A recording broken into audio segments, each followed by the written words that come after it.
আল্লাহ বান্দাকে টানেন জান্নাতের দিকে, আর শয়তান টানে জাহান্নামের দিকে।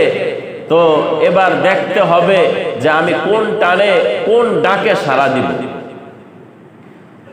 আপনি নিজের ব্যাপারে এটা ফয়সালা গ্রহণ করেন যে আমি কি জান্নাতের পথে হাঁটছি না জাহান্নামের পথে হাঁটছি। আমি কি জান্নাতের পথে হাঁটতেছি না জাহান্নামের পথে হাঁটতেছি, এটা বয়ান করে বোঝানোর দরকার নেই, আপনি নিজেই বুঝবেন। কারণ আল্লাহ তাআলা আপনাকে চাচ্ছেন মাফ করতে, আল্লাহ তাআলা আপনাকে চাচ্ছেন জান্নাতের দিকে ডাকতে। তো আল্লাহর কাজ যে করবে সেই তো জান্নাতি, আর আল্লাহর নাফরমানি যে করবে সে তো শয়তানের পূজারী হলো, সে শয়তানের অনুসারী হলো। তাহলে এবার নিজের ভিতরে ফিট করেন, দেখেন তো আমার 24টা ঘন্টার মধ্যে আল্লাহ তাআলার নাফরমানি বেশি হয় না আল্লাহ তাআলার ফরমাবরদারি বেশি হয়। একজন মুমিন আল্লাহ তাআলার হুকুম পালনের জন্য ইসলামের ভিত্তি 5টা, এর মধ্যে থেকে কয়েকটা জিনিস ফলো করলেই যথেষ্ট।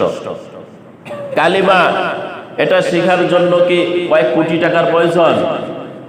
এই কালিমার সাথে শিরিক না করা, আকীদার ব্যাপার, এটা করার জন্য কি মানে কয়েকদিন লাগাতার মেহনত আর কষ্ট করার প্রয়োজন? আকীদার বিষয় দিলকে সাফ করে নেন যে আমি আল্লাহকে বিশ্বাস করে নিলাম, আল্লাহ তার সাথে আর কাউকে শরীক করব না, এই তো কালিমা হয়ে গেল। এরপর হচ্ছে নামাজ, 5 ওয়াক্ত নামাজ পড়েন, আজান হয় 5 ওয়াক্ত নামাজ পড়েন, তাহলে তো ইসলামের অন্যতম রুকনটা আদায় হয়ে গেল। এরপর হচ্ছে যাকাত, যাকাত কে দিবে? যার টাকা আছে সে দিবে। ফকির কিভাবে যাকাত দিবে? তাহলে ফকিরের উপর যাকাত ওয়াজিব নয়, কিন্তু ফকিরের উপর তো নামাজ ফরজ। কি বলেন? আফসোস লাগে, এমন অনেক ফকির দেখি যাদেরকে আমি দান করি এরা নামাজ পড়ে না। এরা যে দরিদ্র, এদের আরো নামাজ পড়ার বেশি প্রয়োজন ছিল না ভাই? আল্লাহু আকবার। তাহলে যিনি দরিদ্র অসহায় তিনি যাকাত কিভাবে দিবে? তাহলে যাকাতের অপশন বাদ গেল। এরপর হচ্ছে রমজানুল মুবারকে রোজা রাখা। রোজা কি সারা বছর রাখতে হয় না মাসে একবার? পুরা বছরে একটা মাস রাখতে হয়। তাহলে এটা তো তেমন বেশি কষ্ট না। এরপর হচ্ছে হজ। হজ কি সবার উপর ফরজ? সবার উপর ফরজ না। তাহলে ইসলামের এই মৌলিক বিধানগুলোর মধ্য থেকে কালিমা খুবই সহজ, 5 ওয়াক্ত নামাজ খুবই সহজ।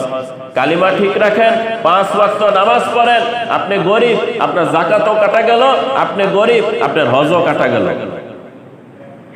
আর 1 মাস রোজা রাখা অত কষ্টের না।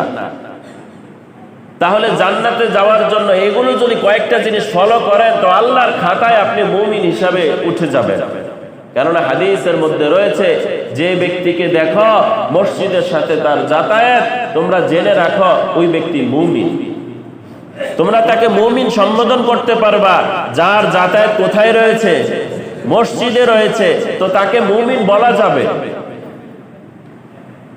দেখেন তো ভাই, আমার যাতায়াত কি মসজিদে আছে? মহল্লার এমন অনেক ভাই রয়েছে যাদের যাতায়াত মসজিদে নাই। বিশেষ দিবসে যাতায়াত, বিশেষ দিবসে যাতায়াত, এগুলো কল্যাণকর নয়, এগুলো ভালো নয়।